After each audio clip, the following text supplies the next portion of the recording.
I remember the exact moment the house stopped feeling like mine. It was a Tuesday morning in late September, and I was standing in the back hallway with a pry bar in my hand and sawdust on my jeans, and I had just pulled up the third pine board from a stretch of floor that had gone soft near the base of the wall. Where are you watching from? And are you watching alone? Subscribe and stay. The board came up wrong. Not the way soft boards come up when they have rotted through from moisture, though. They flex, they splinter, they give in the middle. This one came up stiff, in one clean piece because someone had cut it. The cut end was flat and precise and ran directly into the baseboard with no gap. No sliver of waste, nothing. Whoever cut it had measured it exactly, laid it back down in place, and walked away. That's not something you do by accident. That's not something you do unless you have a reason to make the floor look like nothing has been touched. I bought the farmhouse 8 months before that morning. 14 acres, a mile of gravel road between the property and the nearest paved county road. The listing said the house had been built around 1912, which I could believe from the framing. Heavy, hand-cut timber that nothing built today comes close to. I am a carpenter by trade. I have renovated 11 houses in my working life. I am not someone who panics over what he finds in a wall or under a floor. I have found squirrel nests and horsehair plaster in old bourbon bottles stuffed into stud bays. You learn very fast not to attach meaning to the strange things old houses keep. I attached meaning to this. And I got the second board up, then the third. All three had been cut at the same end, measured to the same length, laid back with the cut ends against the baseboard where you would never look unless you were already on your knees pulling the floor apart. Beneath the boards was dirt. Not the concrete subfloor you would expect. Not the crawl space. The crawl space access was on the opposite end of the house. Just dirt inside the house footprint, directly beneath the hallway floor. A depression roughly rectangular, dark, and packed at the surface, approximately 4 feet long and roughly 2 feet wide. Someone had poured something over it before the boards went back down. The top layer of dirt had darkened and hardened in a way that soil does not do on its own, not in an enclosed space, not under boards. Something liquid had been applied. I am not going to speculate out loud about what that liquid was. Some doors, once you open them in your mind, cannot be closed again. And I've spent enough of the last 2 years trying to close them as it is. I did not touch the dirt. I want that understood. I looked at it for a long time, kneeling in my own hallway, with a pry bar still in my hand, and then I stood up, and I walked out of the house, and I sat in my truck in the yard, and I stayed there until I had stopped shaking enough to dial. I called the county sheriff's office. I told them what I found. I gave them my address, and I stayed on the phone until they confirmed a unit was on the way. 2 deputies arrived within the hour. They stood in the hallway and looked at what I had found, and one of them made a call that was longer than I expected it to be. By the following morning, there was a forensic unit from the state crime lab parked in my driveway, and there were people in my hallway that I was not allowed to follow. I stood in my kitchen and drank coffee that had gone cold and listened to them work. The previous owner of the property had been a man in his late 80s who died in a care facility 2 counties over, about 14 months before I closed on the house. He had lived on the property for 43 years, alone as far as anyone knew after a certain point. He had a wife. People in the county remembered her distantly, the way you remember someone who was once around and then was not. The assumption had been, for decades, that she had left him, gone back to family somewhere. Nobody had thought much of it. Rural people sometimes leave quietly, and rural communities sometimes let them. She had not left. I learned this in pieces over weeks, as the investigation produced information that the lead detective shared with me in careful, measured amounts. What they found in my hallway floor was confirmed to be human remains. The specific details of what the examination found are not mine to share publicly. What I can tell you is that the man who put her there had lived in that house for 4 decades after. He had eaten meals in that kitchen. He had sat on that porch in the evenings. He'd watched the property change with seasons, watched the fields go long and come back, watched the trees grow over the fence line. He had walked that hallway every single day of those 40 years, back and forth, right over the top of her. Or the forensic estimate on when the concealment occurred was consistent with the late 1980s, which was precisely when the neighbors last remembered seeing her. I want to tell you the part that I cannot stop thinking about because I believe it is the part that earns telling. 6 weeks before I pulled those boards, 6 weeks before I found what was under them, I had been walking down that hallway at night to get to the back bedroom, and I stopped. Just stopped with no reason, no sound, no visible cause. I stood there in the dark for what felt like a long time, and I did not know why I'd stopped, and I could not make myself move immediately. I remember the sensation clearly because it was not fear, not exactly. It was something quieter and worse than fear. It was the specific sensation of standing in a place where something had already happened. I told myself it was fatigue. I was renovating alone, working long hours, sleeping poorly in an unfamiliar house. I filed it and moved on. I know now, with a precision that the investigation confirmed for me, that I was standing directly above her when I stopped. I don't know what that means. I am a carpenter, not someone who reaches for explanations like that. But I know what the investigation said, and I know where I was standing, and I know that something in me stopped in that exact spot on a night 6 weeks before I pulled the floor apart. And I've asked myself every single day since then, if I hadn't stopped there, if I hadn't eventually gone back with the pry bar, if I had patched the soft spot, sold the house in 5 years, it had let someone else eventually gut the floor and decide it was just a quirk of the settling. Would she have stayed there? Under someone else's hallway? Under someone else's children's feet? I sold the property. Took a significant loss. I don't care. There is a question I cannot answer no matter how many times I turn it over. The man who put her there, he knew every day what was under that floor. He walked over it and he knew.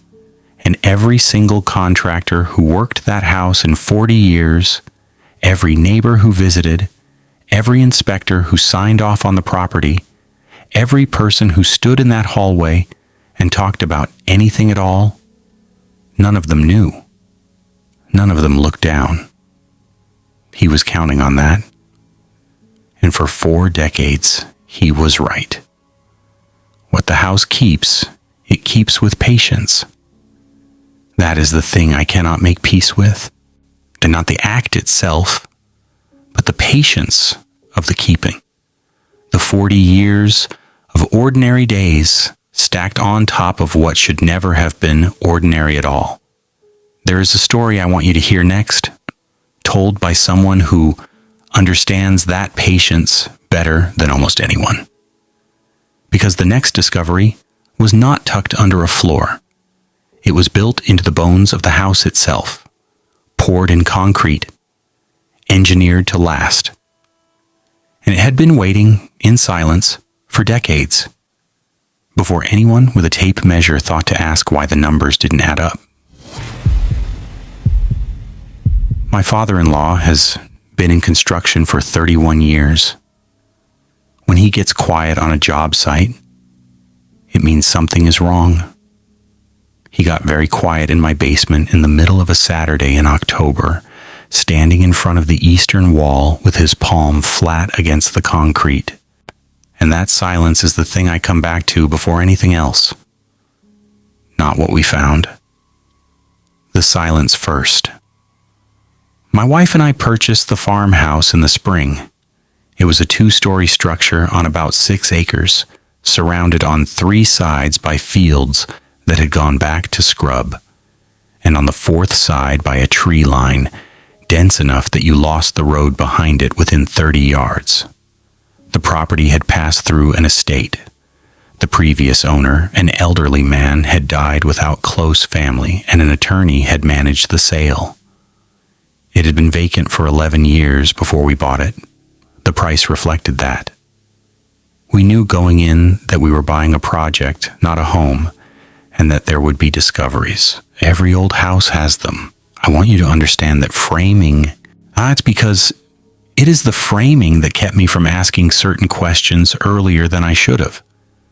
The inspection flagged moisture intrusion along the eastern wall of the basement. The inspector noted it as a common issue in poured concrete foundations of that age. The exterior drainage had failed. Groundwater was pressing against the wall, and I needed to understand the scope before finishing the space. That was my first job downstairs. The first time I looked carefully at the eastern wall, the color difference was subtle enough that I rationalized it immediately.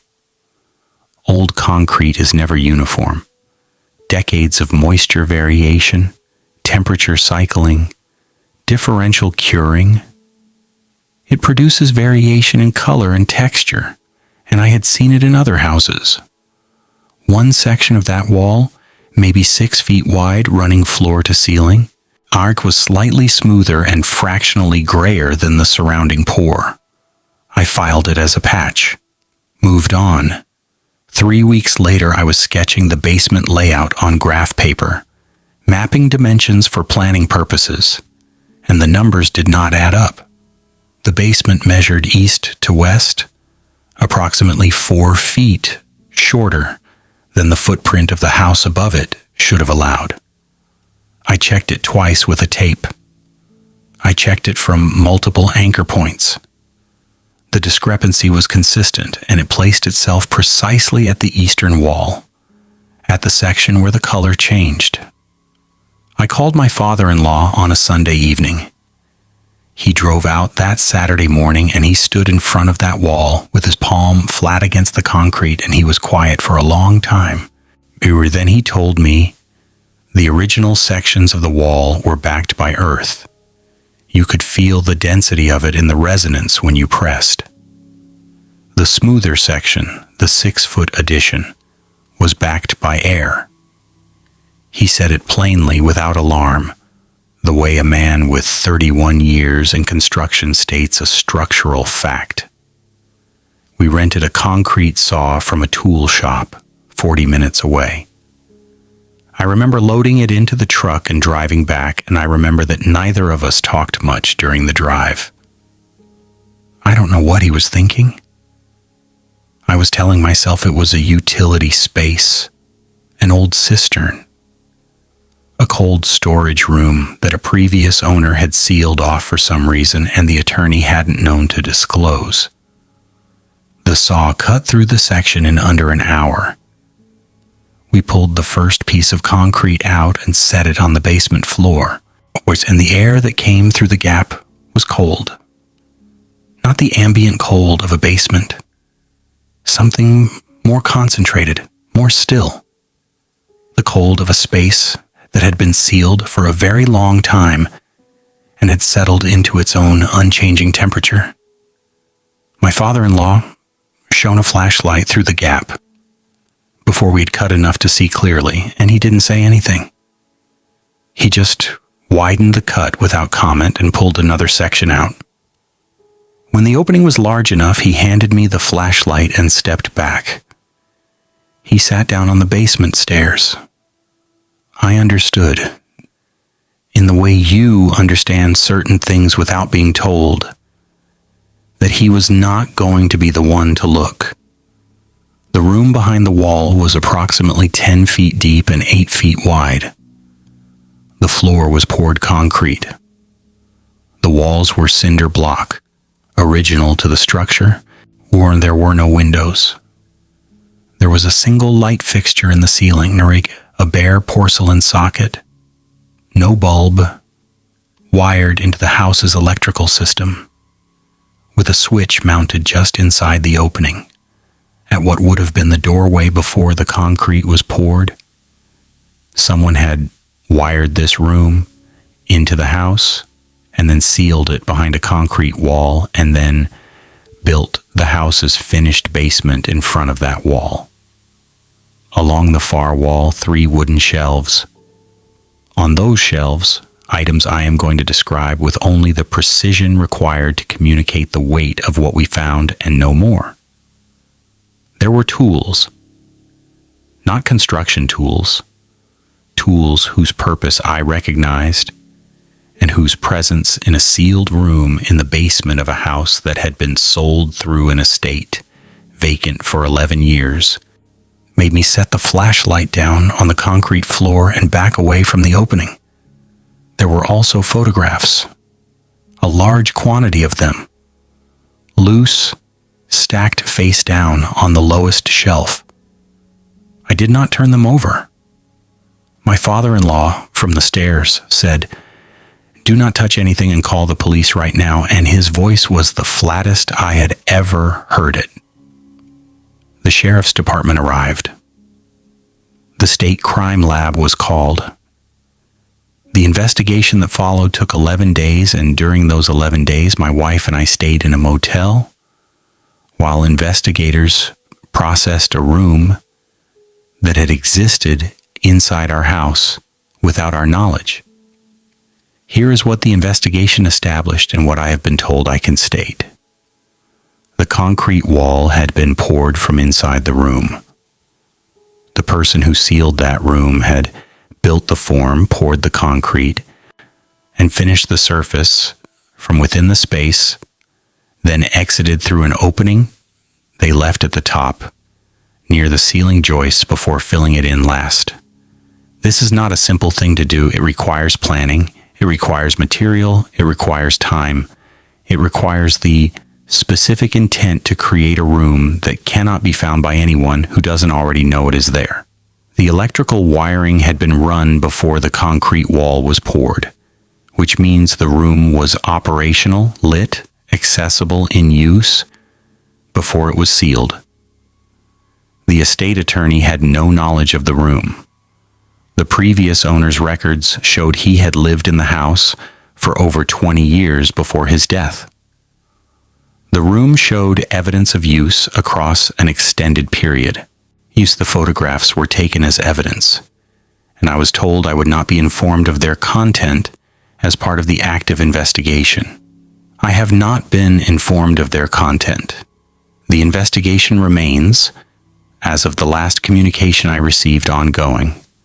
We did not return to the house. My wife and I made that decision on the 3rd night in the motel, and we have not revisited it.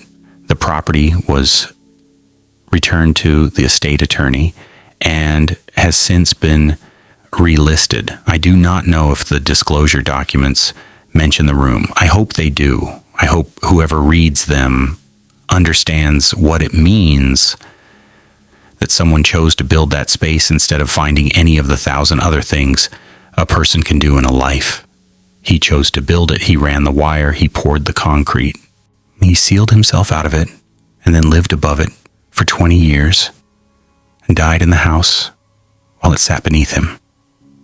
And for 11 years after his death, while the property sat vacant, while seasons turned and the fields went to scrub, and the driveway weeds grew through the gravel. The room sat sealed and waiting. Lights out. Cold and still and full. My father-in-law has not spoken to me about that day since it happened. He came to dinner at my mother-in-law's house about a month after, and we sat across the table from each other, and neither of us mentioned it once. I don't think we will. Some things you agree, without a word, to leave where you found them. The room is gone now. I have been told the structure was demolished as part of the investigation and site remediation. There is nothing there anymore. But someone built it. And whatever they built it for, they built it to last.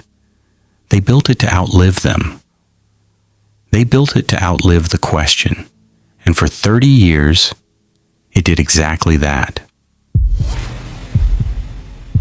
I need you to understand something about working alone in empty rural houses before I tell you what I found in that one. When you work alone in silence in a structure that has been vacant for a long time, the house becomes its own kind of company.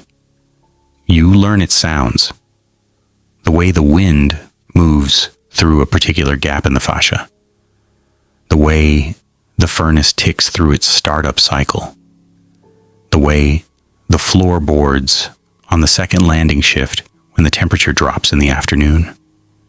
You stop reacting to these sounds because you have cataloged them. You know what the house says and you know what it means, and that knowledge keeps you steady. When I stopped being steady on the 4th week in that house, and it took me another 4 days to understand why. I was contracted as a solo renovation specialist. That is what I call myself now, which is a cleaner term than what I used to say, which was that I work alone because I find it easier than explaining to someone else why certain things need to be done a certain way. The clients were a couple from out of state who had inherited the farmhouse from a relative and had no intention of occupying it themselves. They wanted it stripped and renovated for resale. They were not present during any of my visits. I had a key code, a brief for the job, and a group text thread where I sent photo updates every few days. The house was at the end of a gravel road in a part of the county so rural that I lost my phone signal about 2 miles out. This did not concern me. I have worked in similar locations for 11 years. I had a satellite device for emergencies. I had enough supplies and fuel to work a full week without a town run. I set up in the kitchen, which had the best light, and I got to work. The first 3 weeks were routine. Upstairs bedrooms, plaster removed, new insulation, window frames replaced. Main floor bathroom, gutted to the studs. The house was structurally sound in the ways that mattered, which at least made the job feel honest. Then I reached the dining room. The clients wanted the wall between the dining room and the front parlor taken down to create an open living space. I confirmed the wall was non-load bearing. I picked up my reciprocating saw. I made the first cut through the drywall and hit a second layer beneath it. Old plaster and lath, chuck original to the house, under a layer of drywall that someone had added over it rather than remove it. Standard enough. I cut through the plaster layer. Behind the plaster was a solid surface that was not a stud. I cleared the material by hand and worked the opening wider with a pry bar. What I found, running the full height of the wall from floor to ceiling, was a section of the original interior wall left completely intact. Original tongue and groove pine boards, painted dark brown, never modified. Encased inside a new stud wall that had been framed directly in front of it, with an 8-inch gap between the old surface and the new framing. Someone had built a false wall in front of the original wall, not to repair it, not to improve it, to hide it. In the center of the original wall, there was a door. Small, 5 feet tall at most. Old iron hinges, the kind with hand-hammered pins. An iron latch, simple, the type you find on root cellars and pantries in houses of this age. The latch was in the open position. The door itself had been sealed in its frame with layer upon layer of caulking, not applied once and left, but built up over what appeared to be multiple applications at different times. Different colors of caulk stacked and dried in visible generations, as if whoever sealed it had come back to it periodically and added more, to make sure, to be certain that nothing could move through the seam. I photographed the door. I texted the clients. I received no response for over an hour, which was not unusual given the signal situation. I should have waited longer. I can tell you now clearly that I should have waited longer. Instead, I took a utility knife and I cut through the caulk. It took 15 minutes to cut the frame clean. Then I gripped the iron latch and pulled the door toward me. The smell hit me before the door was fully open. It is the only smell I have encountered in 11 years of opening old walls that made my body respond before my brain caught up. A cold, metallic, closed-up absence smell. The smell of a space that contained something once and had been holding what remained of it ever since. I pushed the door the rest of the way open because I was already committed and because some part of me still believed in the moment that I would find something with a mundane explanation. I didn't find something with a mundane explanation. The passage behind the door was approximately 2 feet wide and 15 feet long, running the length of the original dining room wall. Old plank flooring, the same tongue and groove pine as the wall, dark with age. The ceiling was low, 5.5 feet maybe, so that I had to angle my head to move through. I had my headlamp. I could see the far end of the passage from the doorway without stepping inside. Halfway down the passage wall, at approximately chest height on an adult, there was an iron hook, single, hand-forged, driven deep into the wood, nothing hanging from it. At the far end of the passage, in the corner where the two end walls met the floor, a pair of shoes, child-sized, dark leather, lace-up style, old, the kind of shoe you see in photographs from the early 1900s, the kind of shoe someone put on a child's foot carefully, with attention. Both shoes placed upright side by side, facing the wall. I backed out of the passage. I closed the door.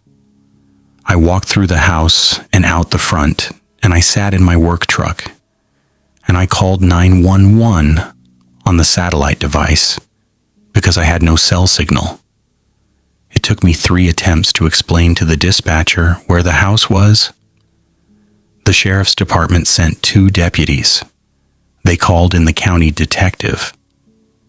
The county detective requested state assistance. The building department pulled the original permits and the subsequent modification permits for the property. What came back from the county archive was this: the false wall, the framing and drywall built over the original wall, had been permitted in 1963 as a general interior modification.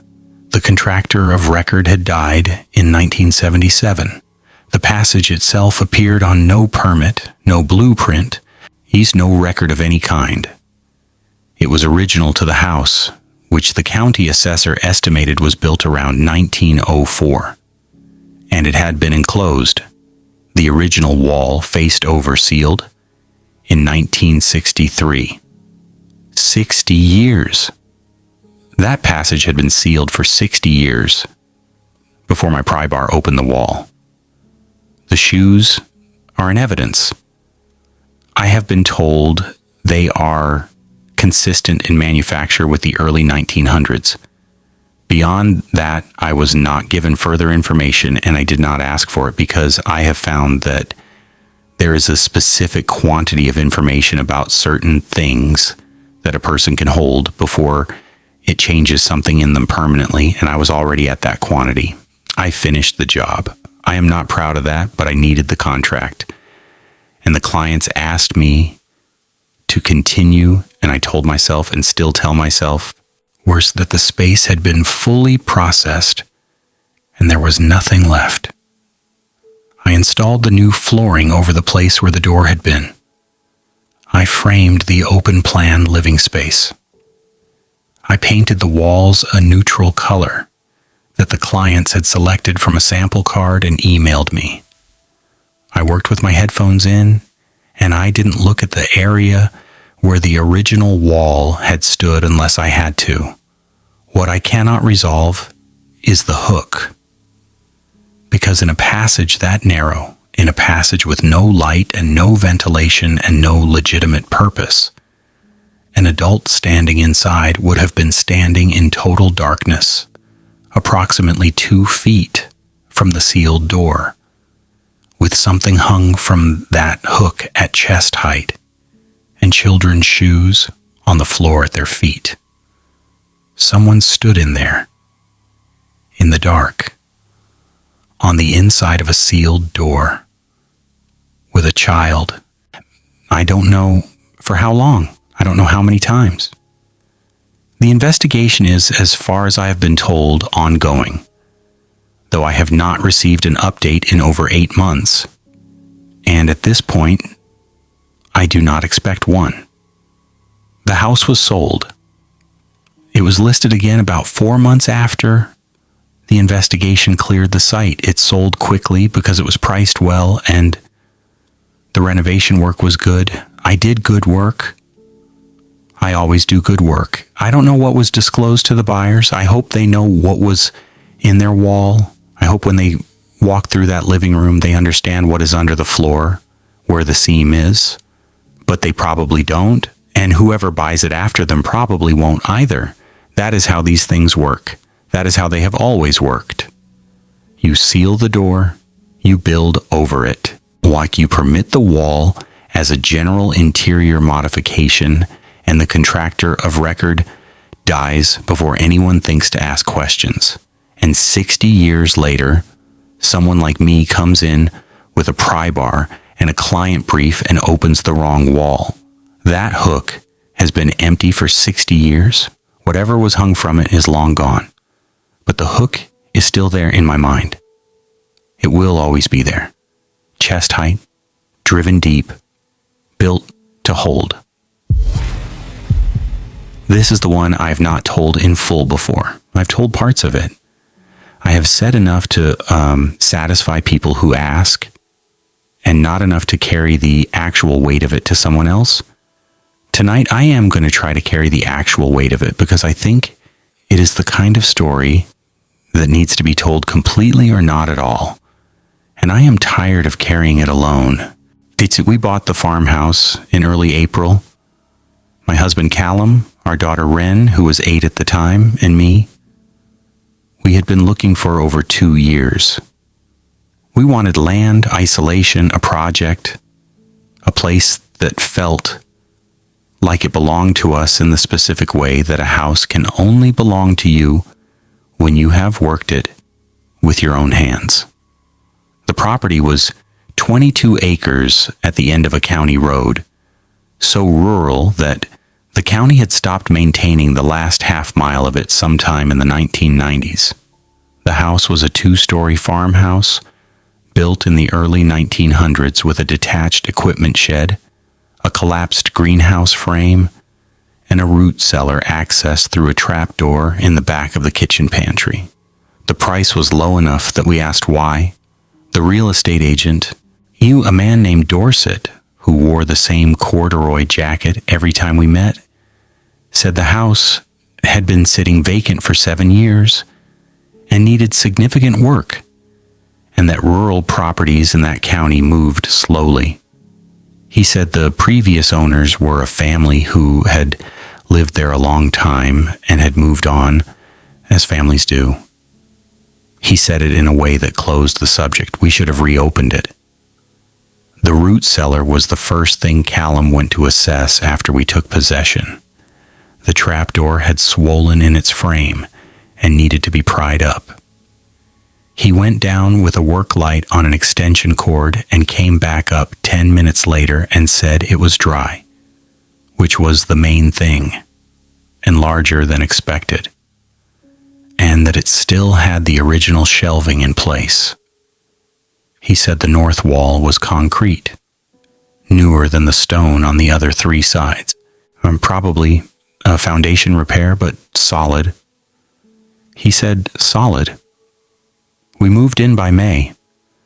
By June, we had the root cellar organized, canning jars, preserved goods, extra dry storage, the kinds of things we had planned for since we first started looking for a rural property. We went down there regularly. It was part of the house.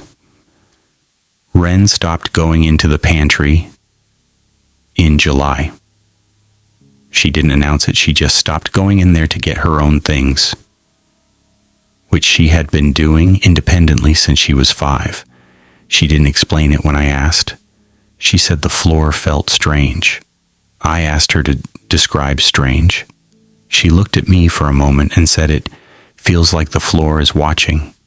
Then she went back to whatever she had been doing. The way children drop things without knowing they have dropped to something that matters. I repeated it to Callum that evening, and we both let it go. She was 8. She was adjusting to a new house. In August, I noticed the smell. It was faint. It came and went without pattern. I could not identify it with any confidence. It wasn't rot, wasn't mold, wasn't any of the typical sources I'd learned to check for in an old house. It reminded me of something from when I was a child, something I couldn't name, something that sat at the edge of what I could remember. I mentioned it to Callum. He couldn't smell it when he checked.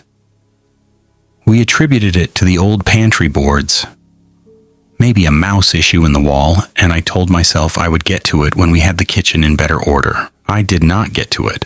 What happened instead was this. On a Tuesday morning in early October, Callum went down to the root cellar to pull some of the canning jars we had put up in August, and he came back upstairs without them, and he came and found me in the back bedroom where I was stripping wallpaper, and he stood in the doorway and he said, "I need you to look at something, but I need you to leave Wren upstairs." I found Wren a task in her room. Then I followed Callum to the pantry and down the ladder into the root cellar. The smell down there was not faint. The smell down there was a physical thing. It had weight and direction. It was coming from the base of the concrete wall on the north side. From the gap, maybe 3/4 of an inch wide, where the bottom edge of the concrete pour did not quite meet the packed earth floor. Through that gap, from whatever space the concrete enclosed, the smell was pushing outward into the cellar air with a steadiness that told me it had been doing so for a long time, and that we had simply been too infrequent in our visits, too briefly exposed to register it until now. I need to stop here and tell you, as plainly as I can, what the smell was like. I am not going to name it directly. I am going to tell you that your body has a response built into it that precedes your thinking, precedes your language, precedes anything you have ever been taught. It is a response that evolution placed there before humans had words. And it fires in the presence of specific things that the body has been programmed to move away from. It fired in me, standing in that root cellar, before I'd finished understanding what I was smelling. My legs were already taking me toward the ladder before my brain had completed the sentence. I told Callum to come up. He came up. I closed the trap door. I closed the pantry door. I went and stood in my kitchen for approximately 2 minutes, and then I picked up my phone and called 911.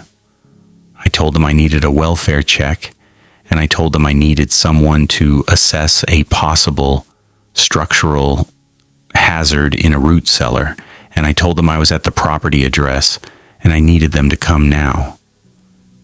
I did not know how else to explain it in a way that would get someone there quickly without me having to say the word that was forming in the back of my throat. I went and got Ren.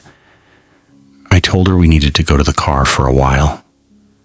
She looked at me and she looked at the pantry door and she did not ask why. She got her shoes. One night she was 8 years old and she got her shoes without asking why, and that is the thing that breaks me, even now. She already knew. She had known since July.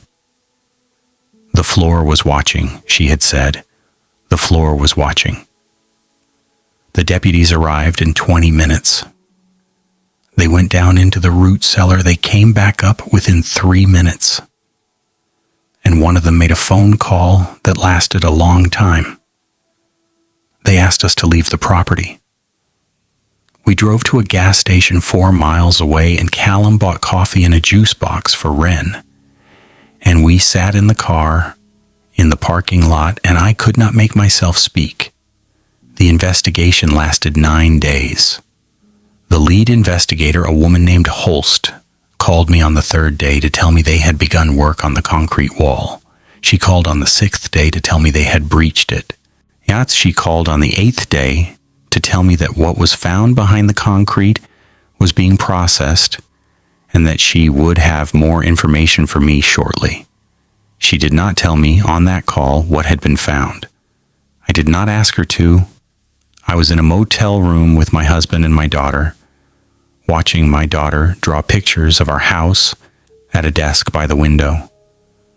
The house she had loved from the first time she saw it. And I could not make myself ask the question out loud. Investigator Holst told me on the 9th day that the concrete pour was estimated to be between 25 and 30 years old based on material analysis and oxidation patterns. She told me that the property records showed no permitted structural work on the root cellar during that period. She told me that the previous owners, the family that Agent Dorset had described to me so casually, so warmly, as people who had simply moved on, had sold the property voluntarily at full market value, approximately 15 years before we bought it. She told me that 2 subsequent owners had purchased the property after that family, and both had sold within 2 years each, both at losses, the last one leaving the house vacant, and that it had sat empty for 7 years at a declining price until we came along. Then she paused and she said, "I want to ask you a question, and you don't have to answer it," she said. "Did anything in the house feel wrong to you before you found this?" I told her about Ren. I told her what Ren said about the floor. Holst was quiet for a moment, and then she said, "Children are sometimes more attuned to certain things than adults." She said it carefully and professionally, the way someone says a thing they believe, but cannot say officially. Then she thanked me for my time and told me she would be in contact as the investigation developed. I have never been told formally what was found behind that concrete wall. The investigation produced legal proceedings that remain partially unresolved. The family who poured that concrete, Dorset's casually described farmers, his people who had simply moved on, are no longer alive to be questioned. Agent Dorset himself was interviewed in connection with the case. I do not know the outcome of that interview. My attorney advised me not to seek further information than what the investigation chose to share. The house was demolished, not sold, and not renovated, not disclosed and relisted. Condemned and demolished, foundation cleared, site remediated. I drove past the land about a year after on a road trip that took me through the county, and I pulled over at the fence and looked at what used to be there. There was a rectangle of bare earth where the foundation had been removed. The equipment shed was gone. The collapsed greenhouse frame was gone. The gravel of the long driveway had been covered over, and the weeds had started to reclaim it. The old fence line still stood along the property border, and beyond it, the 22 acres of scrub field we had walked together on the day we first saw the place. Wren running ahead of us through the long grass while Callum and I stood with the listing sheet and talked about what we could build here, what we could make this into. It's what kind of life a place like this could hold. I stood at that fence for a while. There was nothing left to look at. There was no reason to stay. But before I got back in the car, I stood there one more moment and I thought about the concrete, about the precision of it, about the 25 to 30 years it had waited in the dark, beneath a house that then sat empty for 7 years, beneath a house that 2 other families had bought and fled from, without ever knowing why they needed to leave, until we came along with our plans and our tools and our daughter, who ran through the long grass, and our idea that a low price on a rural property was a gift and not a warning. The concrete was poured from inside. That detail has never left me. The same way that basement room in the other story was sealed from inside.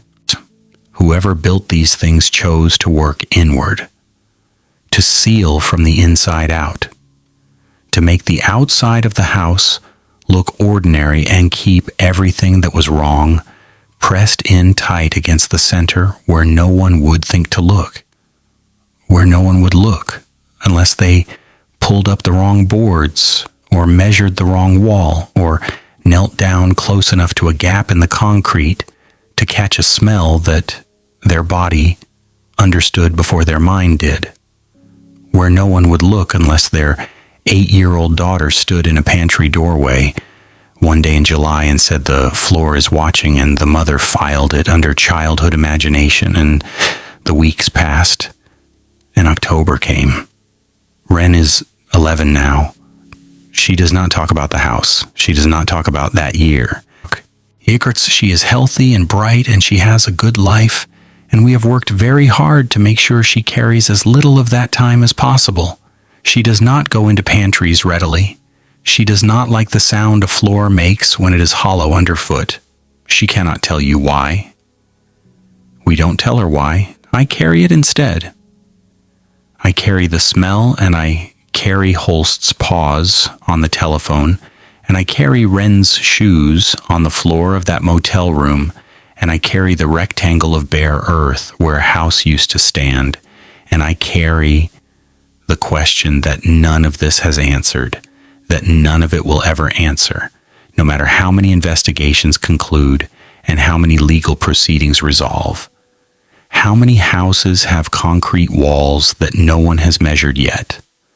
How many root cellars have a gap at the base that no one has knelt close enough to notice? How many properties are priced low on a rural county, listing for reasons that no agent will say plainly and no buyer thinks to ask? How many people are living right now in a house that is keeping something pressed against its center, patient, in the dark, waiting for the one person who will finally open the wrong door? The floor is watching. It always has been. You just haven't looked down yet. Thank you for watching. Please like, comment, share, and subscribe for more stories.